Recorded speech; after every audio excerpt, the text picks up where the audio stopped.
পরিশ্রমের বিষয়, ঠিক আছে। আমি গেমিং ব্যাক করবো এটাই আমি পারতেছি না, আর তাও তো গেম খেলে।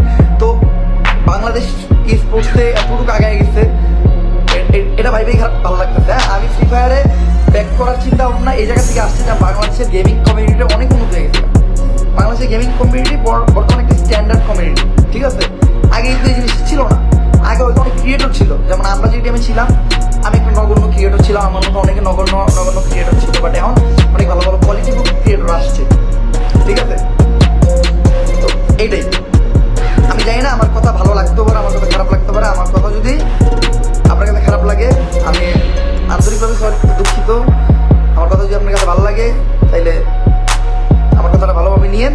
জাস্ট বাংলাদেশের থেকে যারা এই পোস্ট দিতে গেছে তাদের উপলক্ষে আমার জাস্ট একটাই কথা, আমি মানে হয়তো গেমিংয়ের ভিডিও দেখা পড়ে না, এই জন্য আমি কাউকে ওইভাবে চিনি না, আমার থেকে ছোটো হইতে পারে, বড় হইতে পারে, এই জন্য আপনি বলে সম্বোধন করলাম।